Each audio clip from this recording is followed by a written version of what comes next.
Hello everyone and good evening. My name is Leszek and welcome to today's political hissy fit.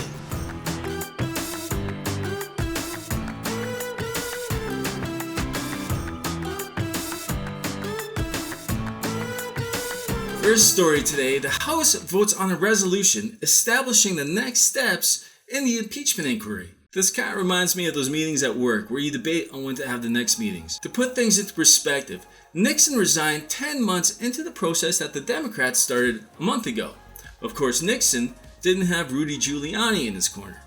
Then again, Nixon wasn't so open about his dirty deeds. If it were me, I would recommend that they start an investigation into the Bidens. I mean, why are the Democrats wasting their time if Trump openly admits to what he's being accused of? Yeah, I know, because there's a respected process to the judicial system. I just think the climax is taking way too long. The writers haven't paced this series very well. Next. So Devin Nunes' aide is leaking the whistleblower's name to Republicans in Congress. Derek Harvey, who works for Nunes, you know Nunes, that guy on the Intel committee who's tasked with investigating Trump, only that he runs to Trump whenever they find something on him.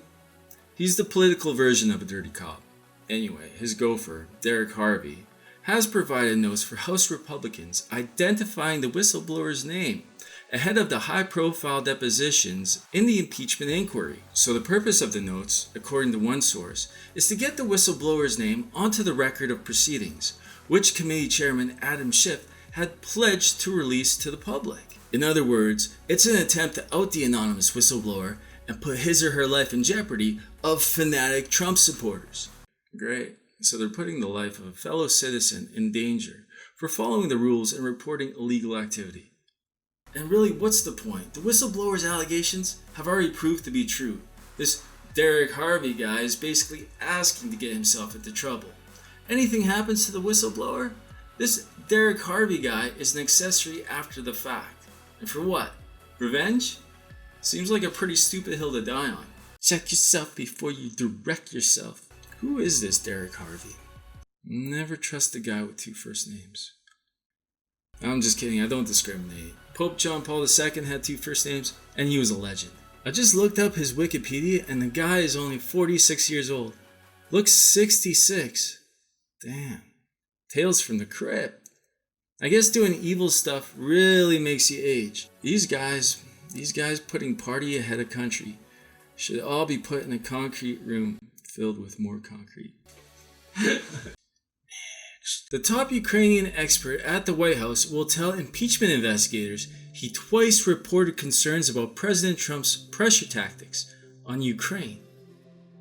Whoa. So there's another incident beyond the phone call. You know, it must be hard for Democrats to figure out what they're going to impeach Trump for.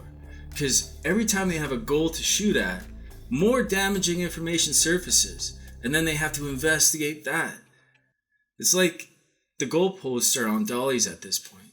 Lieutenant Colonel Alexander Vindman, that's the guy's name, will be the first White House official to testify who listened in on the July 25th phone call between President Trump and President Vladimir Zelensky of Ukraine, despite the White House pressuring him not to.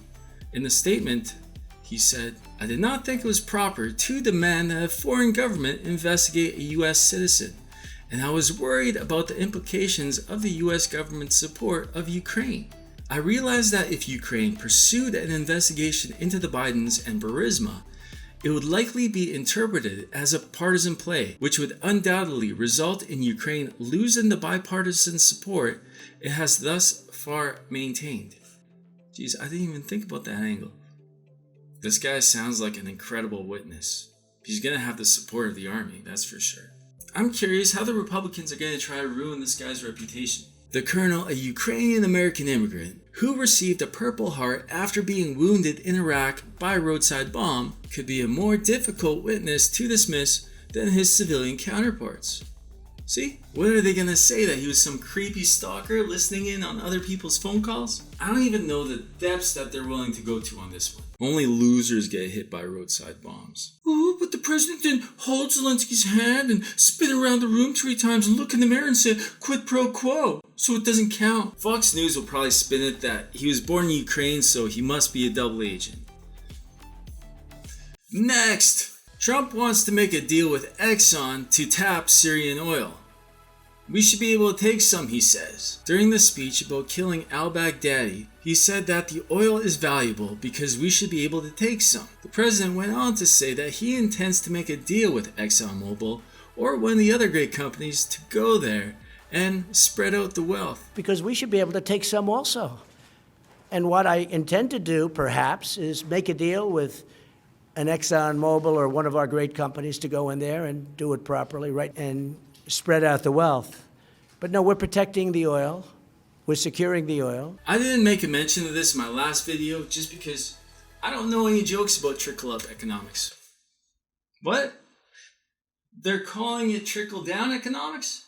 Why? So people don't get upset? I guess it's all about branding. It's probably why they call the Freedom Caucus and not Putin's slaves. That would be too revealing. Time to look into who in Trump's administration bought ExxonMobil stock in the last 2 weeks.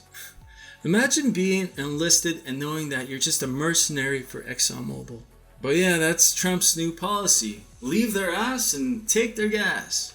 That's some diplomatic policy. Fox is probably playing too many Mad Max movies.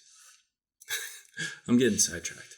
Okay, so the thing is Trump's new policy of leave their ass, take their gas is in direct violation of international laws regarding pillaging. These are the laws that stopped us from getting into any more world wars.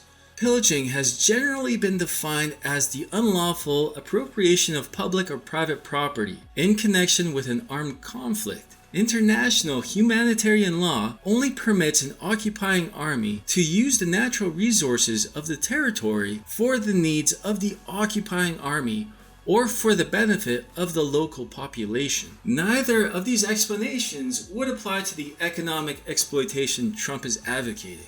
Violations of the War Crimes Act can result in a sentence of life in prison. So what, can the UN come and arrest him now? That would be so nice. Well, who would have thought that a guy that bragged about violating women wouldn't stop there?